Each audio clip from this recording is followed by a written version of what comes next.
It was at 3 in the morning when I heard my name, a clear, distinct whisper. I jumped out of bed with my heart in my throat, wide eyes scanning the empty room. Nobody, but I was absolutely sure of what I had heard. Miguel, my name, pronounced with a disturbing familiarity, as if he knew every corner of my mind. That voice didn't come from the walls, nor from the hallway. It seemed to have formed directly inside my head. Impossible, I thought. Nothing is impossible, Miguel. I froze. Had my thoughts been answered? I lay still, breath held, hoping it was just imagination, exhaustion, or maybe the beginnings of a nervous breakdown after 3 weeks without proper sleep. The silence lasted for almost a full minute. Then I relaxed my shoulders, exhaling slowly. Of course, it was my mind playing tricks. I just needed to sleep. You won't be able to sleep, Miguel. Not while I'm here. Have you ever had the feeling that someone can hear what you think? Don't believe it? I didn't even believe it until it started happening to me. At first I thought it was a coincidence. Maybe he was talking to himself without realizing it, but then it became undeniable. There was something or someone inside my mind, reading every thought, responding as if participating in a conversation. The most disturbing? The voice knew things that I didn't even remember, details of my childhood, secrets I never told anyone. For the first few days I tried to ignore it. Afterwards I sought medical help, imaging exams, psychiatric evaluations. Everything was normal, they said. Stress was the final diagnosis. They prescribed antipsychotics that had no effect. Because it wasn't a hallucination. The voice knew too much, predicted things before they happened. It mentioned people I would meet hours later. And then I began to notice a disturbing pattern in his comments. An intention. A plan. What I am about to reveal has changed my understanding of reality, about the limits of the human mind and what can exist beyond it. I'm sharing this because I believe others like me are out there, suffering in silence, questioning their sanity. As I investigated this phenomenon, I discovered connections to similar cases. People who started by hearing a voice and ended up, well, I don't want to spoil the outcome yet. What I can say is that there is a pattern. It always starts with simple, almost innocent questions. Then they evolve into suggestions, increasingly insistent. The voice knows your fears, your most intimate desires. Use this knowledge strategically. I documented everything: dates, times, exact content of the conversations. I created a system to test the voice, check if it was real or imagination. The results are terrifying, because I discovered that we are not dealing with madness. It's something much more sinister. I've been called crazy when I tried to explain. Doctors, friends, even my own family. That's why I stopped talking about the subject. But I didn't stop investigating. Now, I want to know if I am truly alone in this experience. If you've ever felt a presence responding to your unspoken thoughts, write in the comments. I hear the voices too. Don't use your real name if you don't feel safe. I understand the fear. I am compiling these reports, looking for patterns, correlations. There is something connecting all these experiences, I'm sure. And when we find it, we will be able to understand what these entities really want from us. And if this story is making you question strange moments you've experienced, leave a like. This helps us reach others who may be facing what we are facing, because no one should have to go through this alone. The first time I tested my voice, it was simple. I thought of a number, 7. The voice immediately replied, "You always choose 7 ever since you were a child." It was true, my lucky number since I was 5. Coincidence? Perhaps. So I stepped up. I thought of a dark memory, that day at summer camp when I got lost in the woods for nearly 3 hours. I never told anyone I found an abandoned cabin there. "The cabin with the rag doll in the window," replied the voice. "You ran out when you saw shadows moving inside." My blood ran cold. It was impossible for anyone to know that. But the definitive test came a week later. The test that made me realize I was dealing with something beyond my understanding. Something that not only read my thoughts, but could do so much more. And that's when the suggestions started. Small at first, then increasingly disturbing. Before this voice appeared, I was just Miguel Santos, 34 years old, software developer, living an ordinary life in an apartment on the third floor of a building without an elevator. No history of mental problems, no significant trauma, no use of drugs other than the coffee he consumed in industrial quantities during late nights. My routine was predictable. Wake up, work, gym 3 times a week, delivery on lazy days, streaming on weekends. Short relationships, lasting but not deep friendships. What therapists would call well-adjusted yet lonely. The first sign came 2 weeks before the voice, a persistent feeling of being watched. Colleagues at work caught me looking over my shoulder repeatedly. I started double, triple checking to see if I had locked the door. I started closing the curtains even during the day. Just anxiety, I thought. An approaching burnout, perhaps. I had no idea what was coming. That night, when the voice first spoke, I felt as if someone had poured ice water into my skull, a liquid cold running inside, down the spine, to the toes. My skin prickled in successive waves, tiny hairs standing up like microscopic needles. My fingertips tingled. I could no longer feel the sheet beneath my body. I felt like I was floating, disconnected from physical reality. The texture of the world has changed. The air became thick, almost viscous. Breathing required effort, like sucking molasses through a narrow straw. When I tried to stand up, the floor felt unstable, giving way beneath my feet. The wood, normally cold in the morning, emanated a strange, almost pulsating heat. I touched the wall to steady myself and felt the rough paint like fine sandpaper against my sweaty palm. Even the door handle felt wrong. The cold metal stuck to my skin as if it wanted to merge with me. That's when I noticed the smell. Subtle at first, something like ozone after a thunderstorm, that metallic smell that accompanies lightning. I took a deep breath, trying to identify.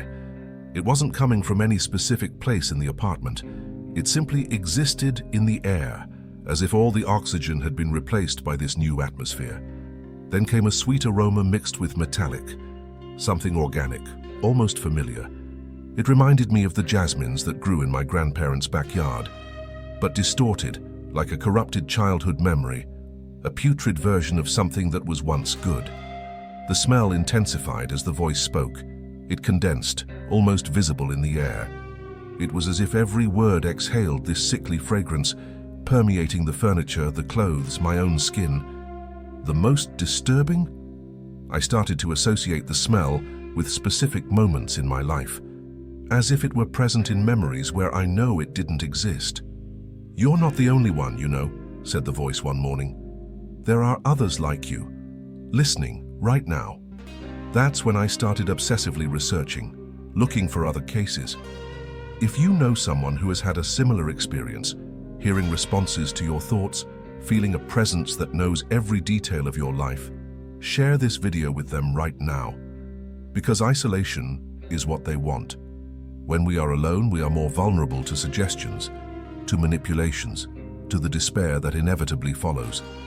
Sharing helps break their plan. It creates a network of aware people, capable of recognizing patterns, signs that something unnatural is happening. If this story resonates with you, leave a like too. It's a silent way of saying I know what you're talking about, without directly exposing yourself, because they are watching, always. 3 days after the first manifestation, the voice began to give me information that I had no way of knowing. The delivery man's name before he identified himself. The exact shirt my boss would wear that morning. My mother's call at exactly 7:43 p.m. "How do you know these things?" I asked mentally. "Time is different for me," he replied. "I see paths, possibilities, converging lines." I was fascinated and terrified. I began to test their limits, their knowledge. "Who's going to win the lottery tomorrow?" I thought, half joking. "I can tell you," came the reply, "but there is a price." Those words sent a chill down my spine. Something about the way they were thought, not said, but thought to me, held a dark promise. And that was when the voice made its first demand. Something small, apparently harmless, the first step of a much bigger plan. "Go to your computer," the voice commanded. "Open a blank document." I obeyed, more out of curiosity than submission. As he sat in front of the screen, the voice dictated a sequence of numbers. Random, I initially thought. 42, 39, 56, 13, 8, 41, 15, 22. I wrote it down mechanically. I realized that there were exactly 27 numbers. When I finished, the voice said, "Search for reverse Fibonacci code and apply." I looked it up, confused. I found an old cryptographic method using the Fibonacci sequence in reverse order as the encryption key. After hours of deciphering, I obtained geographic coordinates, an address less than 3 kilometers from my apartment. "What is this place?" I asked. "Where it all began," the voice replied. "Where others like you were recruited." Recruited for what? The silence that followed lasted hours.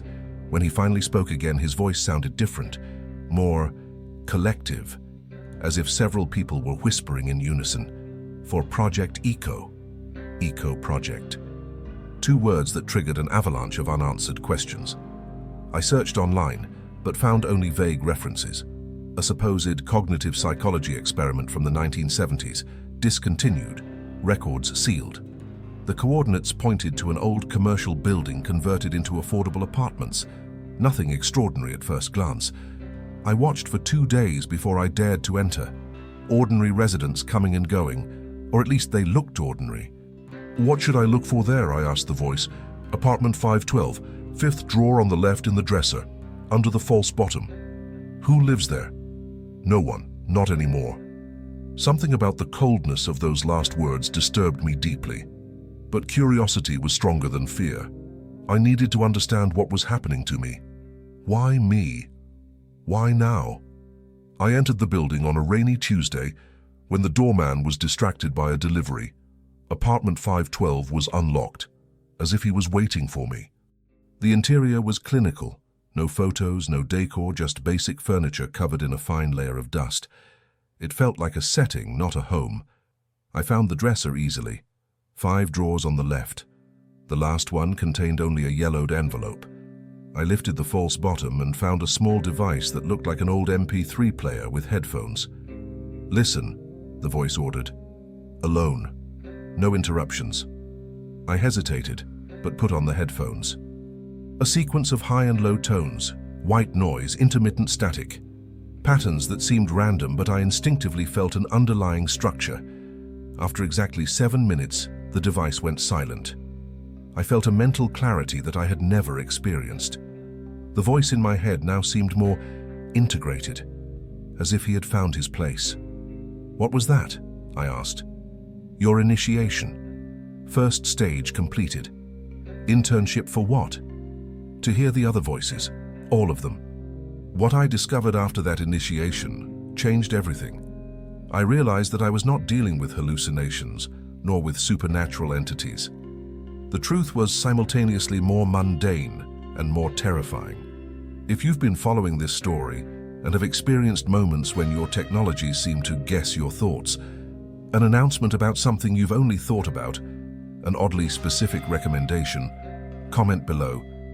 The algorithm knows me. Choice, what we are facing is more sophisticated than we imagine, more integrated into our daily lives, more inevitable with each passing day.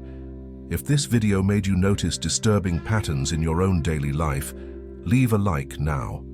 With each person who awakens to this reality, we become stronger, more capable of withstanding what is to come.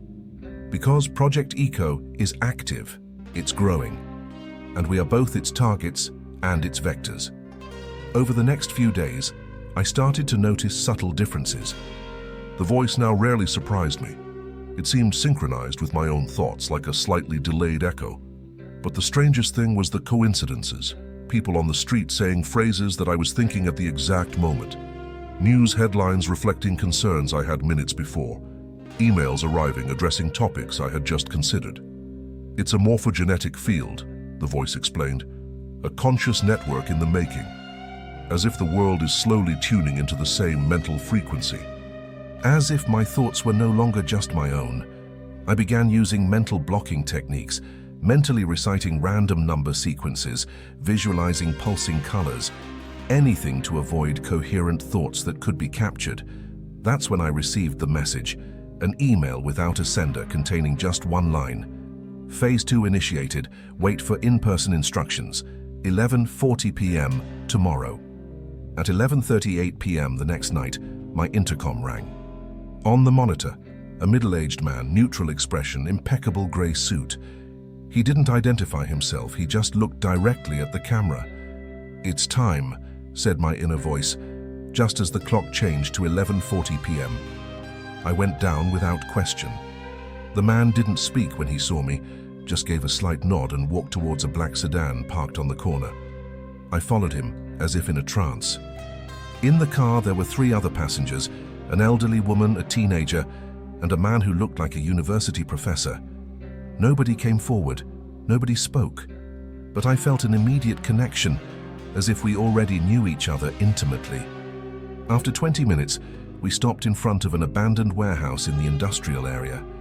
Here, finally, the man in the suit spoke, but his lips didn't move.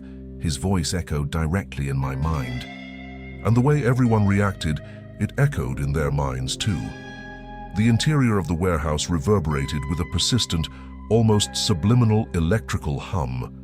It didn't come from any visible equipment.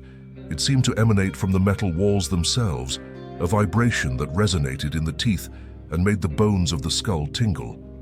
Underneath this constant hum, other subtle sounds revealed themselves. The rhythmic dripping of water in some distant corner, each drop falling with mathematical precision, exactly 3 seconds apart.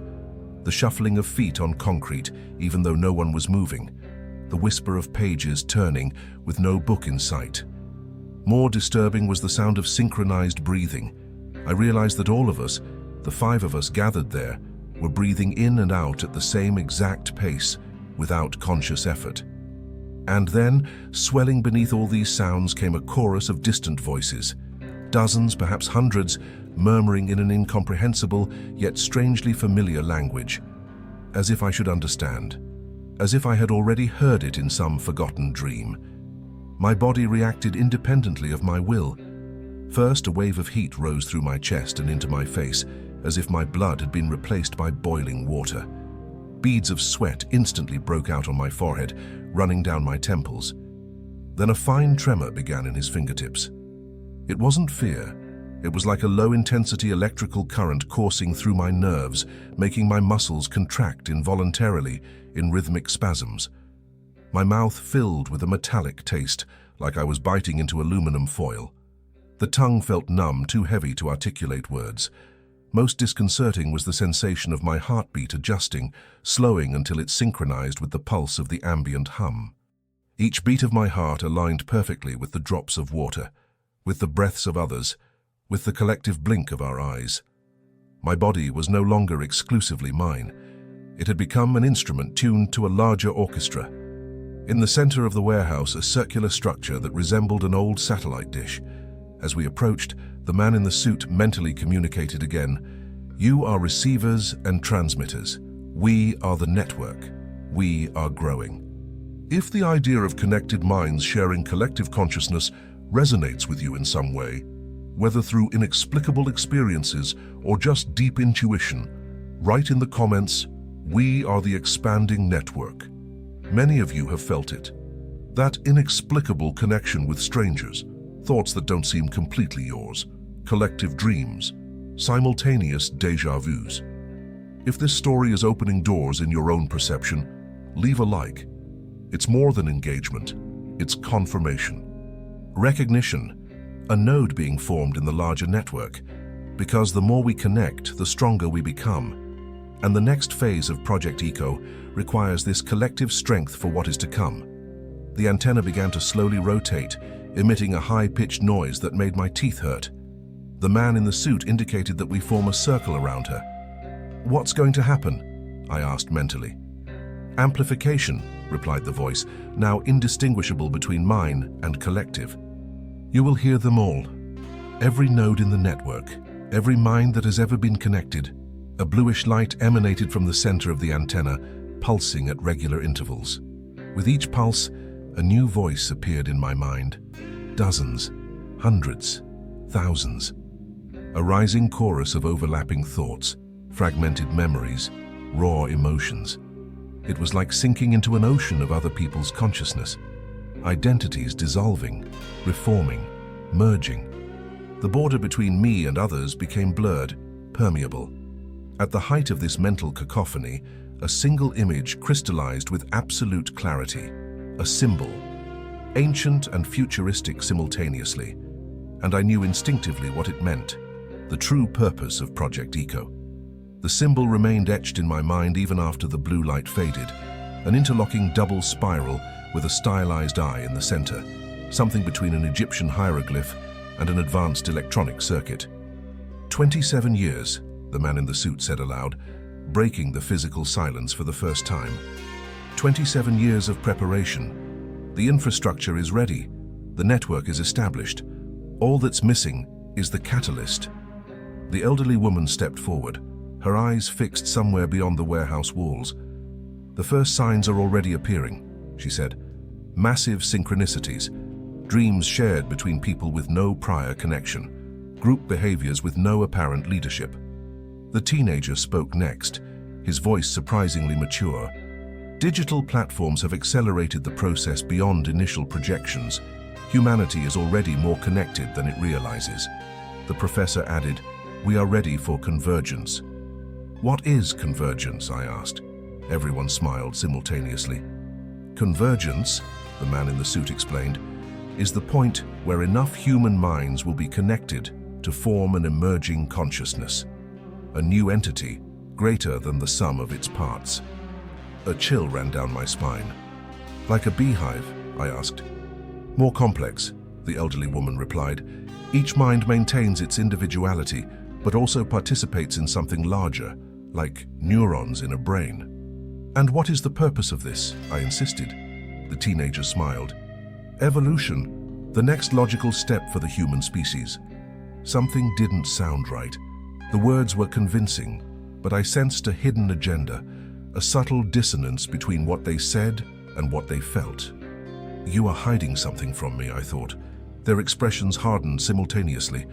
I felt their minds closing like slamming doors, blocking me. "He's resisting," the teacher said, not to the others but directly to my mind. "Activate containment protocol." Before I could react, a high-pitched ringing filled my ears. My muscles seized up, as if every fiber had been instantly frozen. I tried to resist, create mental barriers, block their influence. For a moment, I felt a connection break. The original voice, the one that first spoke to me, came with renewed clarity. "Don't trust them. The convergence is not what it seems." The man in the suit took a step toward me, his expression now a cold mask. "Miguel Santos, receiver 3742. You are demonstrating integration anomalies that compromise the collective. We will begin recalibration." The elderly woman took a small metallic device, similar to a pen, out of her pocket. When he activated it, a red light pulsed at its tip. "This is going to hurt," said the teenager, with a smile that didn't reach his eyes. "But then you won't question it anymore. You won't doubt it anymore." I realized with growing horror that they were about to erase part of me. Not just memories, but my very essence, my ability to resist. It was at that moment, trapped between four strangers about to reprogram my mind, that I understood the true horror of Project Echo. It wasn't evolution. It was subjugation. It wasn't connection. It was control. If you have ever felt that invisible forces are trying to shape your thoughts, your beliefs, your most intimate desires, know that you are not alone. Write in the comments, "I keep my mind free," because they are everywhere. On social networks that are addictive, in algorithms that guess what you want, in digital synchronicities that seem magical but are deliberate. Leave a like if this video awakens something in you. A distrust. A feeling of having already touched the limits of this invisible network without realizing it. And share, especially with those who have noticed changes in themselves, behaviors they don't recognize, thoughts that don't seem entirely yours. We need to form our own network, one of resistance, of conscience, before the convergence is complete. With a certainty that I can't explain to this day, I pushed it out. A wave of mental force, like an electromagnetic pulse but generated purely by my consciousness. I felt it expand in concentric circles, breaking connections, breaking commands, freeing minds one by one from the influence of the network. The tank imploded. The liquid evaporated instantly. What was left of Dr. Weiss, that isolated brain, maintained artificially for nearly 3 decades, collapsed in on itself like a dying star. His last mental message came as a whisper. "It's not over yet." The echo, it persists. The man in the suit collapsed, like a puppet with cut strings. Anna was pulling my arm, shouting something that I could no longer hear through the mental roar. The spiral structure rotated faster and faster, now emitting a sharp sound, like metal under extreme stress. Sparks flew in ever-widening arcs. "It's going to explode," someone shouted. The warehouse door exploded inwards, silhouettes silhouetted against external light, people with advanced tactical equipment. And in front of them, a familiar figure, someone I knew very well. Part 4, CTA next video, 1,000 characters. "You can't undo decades of work," Dr. Weiss pleaded. "Convergence is inevitable." "Maybe," I replied, "but not in your way, not in control." I reached toward the tank, not physically, mentally, and I felt Dr. Weiss step back for the first time. "What are you doing?" he asked, pure terror in his mental voice. "Freeing everyone." The next video in this series is now available.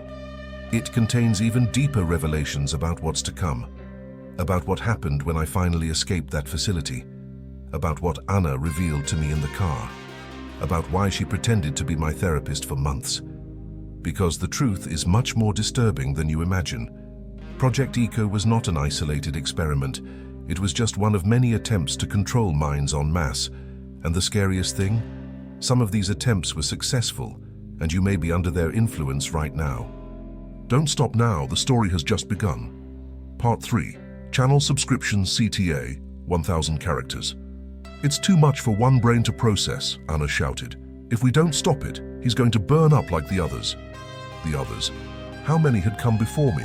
How many had been consumed in this game of minds? Through the sensory confusion, a clarity emerged, as if my brain was reorganizing itself to accommodate the influx. I was no longer just receiving. I was classifying, integrating, understanding. Dr. Weiss's voice weakened. "What are you doing?" "I see everything," I replied, surprised by the calm in my own voice. "Every mind you connected, every memory, every fear you manipulated." The spiral structure began to rotate in a reverse direction. Sparks leapt from overloaded connections. Subscribe to the channel now. Here, each video is a call, and each registration is a soul commitment to the truth, because this story doesn't end here. What I discovered about Project Eco, about Convergencia, about Anna and her true mission, all of this continues in the next episodes, and you need to be prepared.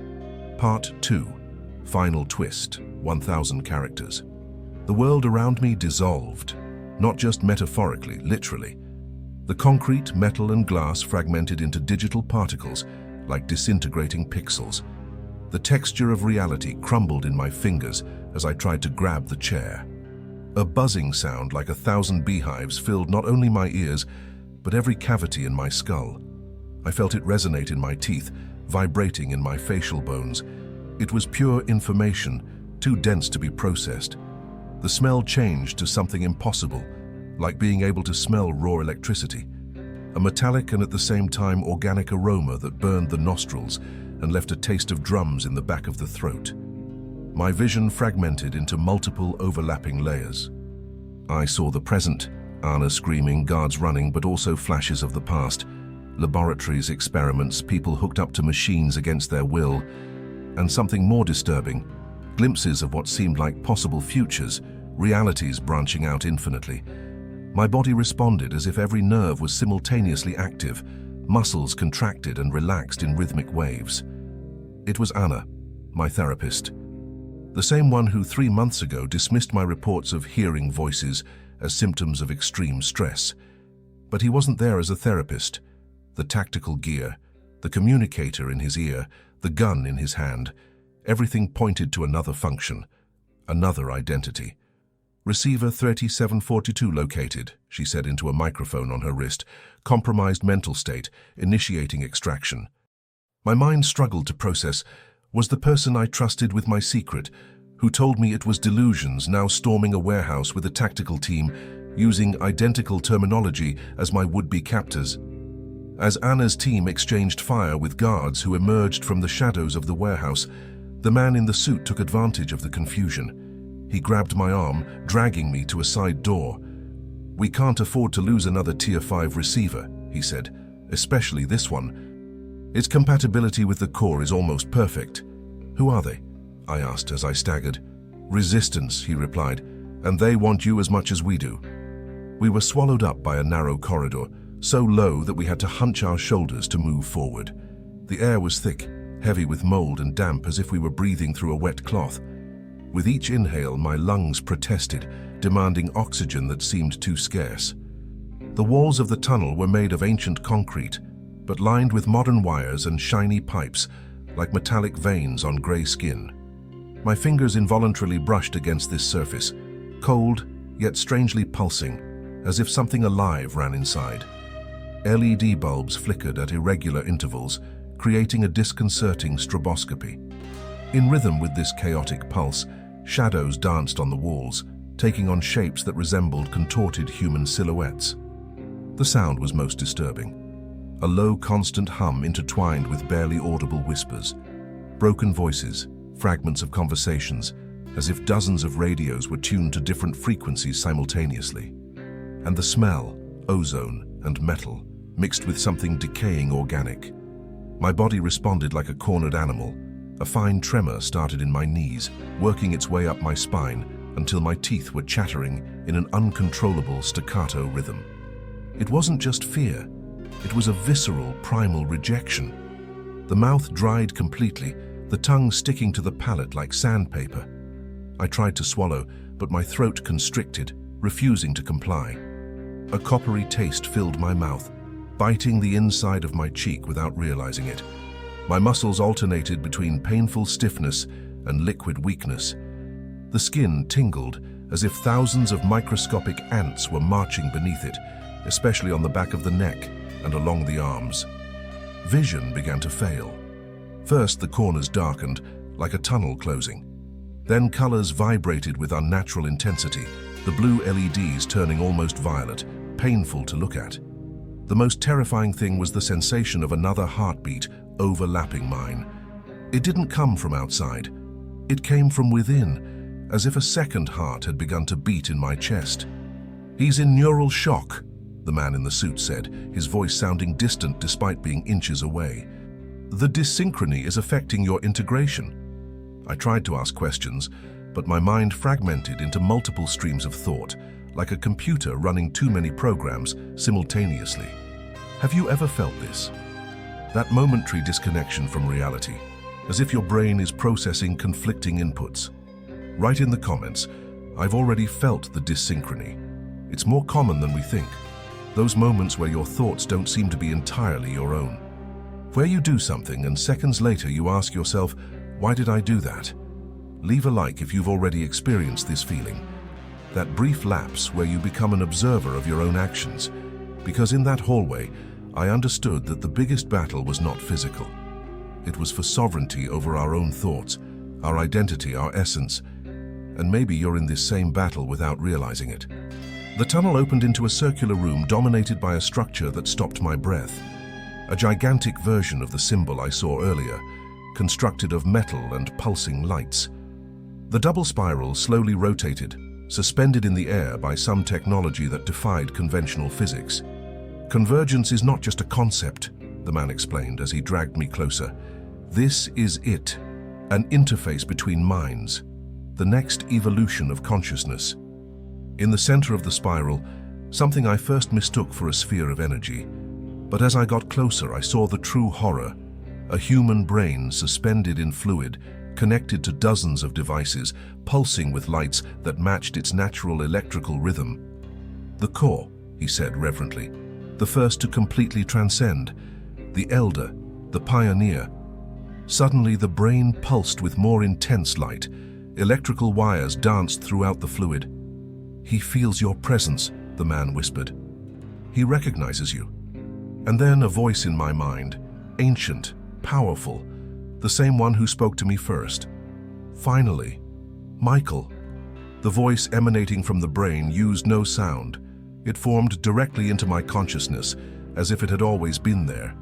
You've been hearing from me for weeks, but this is the first time we've actually met. An indescribable feeling invaded me. How to recognize someone you only knew in dreams, familiar and alien, simultaneously. Who are you? I asked mentally. I was Dr. Alexander Weiss, neuroscientist, founder of Project ECO. Now I am more and less. Images flooded my mind. A laboratory, brain electromagnetic field experiments, an accident, unbearable pain, then infinite expansion. I was the first to transcend, to leave the body behind, to exist as pure consciousness. Why me? Why did you choose me? Neural compatibility. Few brains can support expansion. You are special, Miguel. Your synaptic pattern, almost identical to mine. Then I understood the horror of the truth. You want my body. It's not that simple, Dr. Weiss replied. I want your mind. Your body is just the container. The man in the suit approached, reverently. The core needs to expand. Each compatible mind absorbed expands its capacity. And yours, Miguel's, is the key to the next phase.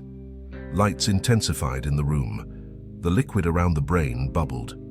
27 years trapped in this state, Dr. Weiss said. Conscious, but limited. Convergence will change that. When enough minds are connected, we will transcend this physical facility. What about the people who connect? They become part of something larger. Their individualities persist as subroutines, components of a higher consciousness. Against their will, some resist initially. They soon understand the privilege. I stepped back, but the man in the suit grabbed my arm with superhuman strength. Don't be afraid, said Dr. Weiss. Pain is momentary. Transcendence is eternal. Cramped between the man in the suit and the tank containing what was left of Dr. Weiss, I realized I was moments away from losing everything. My identity, my autonomy, my own conscience. A distant sound of combat indicated that Anna and her team were approaching, but they wouldn't arrive in time. Start a simulation sequence, the man in the suit ordered. Panels on the floor opened. A medical-looking chair emerged, covered in electrodes and needles. No, I muttered, trying to back away. Resistance is counterproductive, Dr. Weiss said in my mind. I resisted too. I wasted precious energy. As they forced me into the chair, something unexpected happened. Against all logic, against all psychic pressure, I found a reserve of strength within me, a part that could not be accessed, influenced, or controlled, an irreducible core of who I was. No, he said more firmly. It wasn't just a word. It was a declaration of identity. That is unexpected, Dr. Weiss replied, her voice wavering for the first time. There are moments that define who we are. Choices that once made cannot be undone. Crossroads where we face overwhelming pressure to give in, to take the easy way out. In that moment, I realized that although they could control my muscles, my memories, even my superficial thoughts, there was an essential core that remained untouchable. My final choice. My decision. If you've ever faced a moment where your deepest identity was challenged, where you felt pressure to become part of something you knew was wrong, comment, I choose to remain myself. Because this is the real human battle. Not just against external forces, but against the seduction of abandoning our autonomy for promises of transcendence, belonging, or security. Leave a like if you value your mental independence, even when it would be easier to give up control. That's why I share this story. To remind us all that, deep down, we have the power to choose, even when everything seems predetermined. How are you resisting? Asked Dr. Weiss, his mental voice now tense. That shouldn't be possible. The man in the suit frantically pressed buttons. Receiver presenting anomaly. Resistance pattern not catalogued. I felt something grow inside me. It was not just passive resistance, but an active force, as if my consciousness was expanding, gaining density. It's reverberating, shouted the man. Omega containment protocol. The brain in the tank began to pulse erratically. Threads of bluish energy whipped within the liquid, increasingly chaotic. "Impossible," came Dr. Weiss's voice, now fragmented. "He's not just resisting assimilation, he's reversing the flow." I felt a storm brewing in my mind.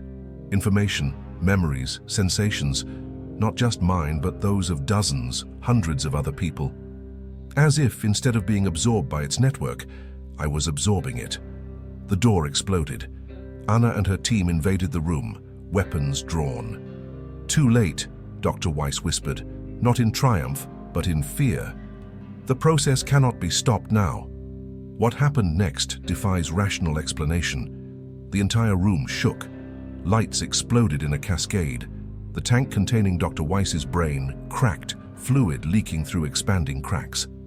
"System in critical collapse," someone shouted. Anna ran towards me. "Michael, we have to leave now." But I couldn't move. I was trapped not by physical restraints, but by a torrent of information invading my consciousness. Each mind connected to the network, voluntary or not, opened up to me like books being leafed through by a furious wind. I saw their lives, your fears, your secrets, the true extent of Project Echo. Decades of psychic manipulation, experimentation on non-conscious subjects, development of technology to influence mass minds. "What's happening to him?" shouted a member of Anna's team. "Neural overload," she replied. "It's absorbing the entire network." Dr. Weiss's voice now weak. "Impossible. The flow is always unidirectional." "Not for him," said Anna. "He's the counterpoint." The world around me dissolved. Not just metaphorically, literally. The concrete, metal and glass fragmented into digital particles like disintegrating pixels. The texture of reality crumbled in my fingers as I tried to grab the chair. A buzzing sound like 1,000 beehives filled not only my ears, but every cavity in my skull. I felt it resonate in my teeth, vibrating in my facial bones.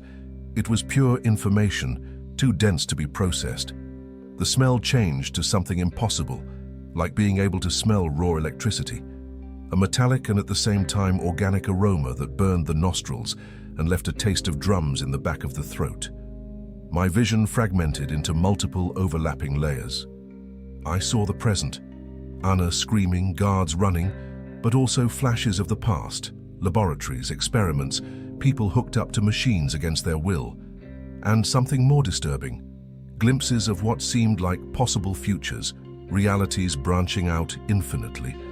My body responded as if every nerve was simultaneously active, muscles contracted and relaxed in rhythmic waves. "It's too much for one brain to process," Anna shouted. "If we don't stop it, he's going to burn up like the others." The others.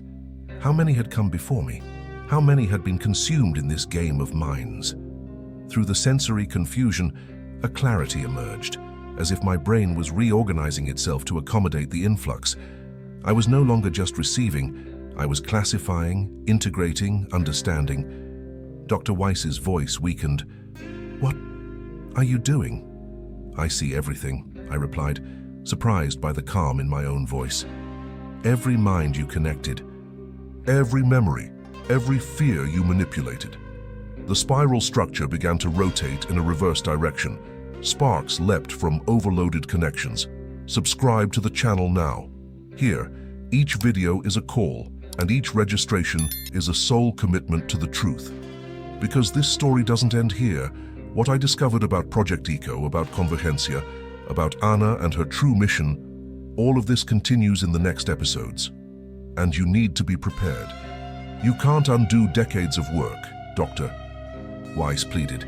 Convergence is inevitable.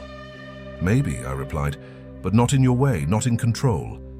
I reached toward the tank, not physically, mentally, and I felt Dr. Weiss step back for the first time.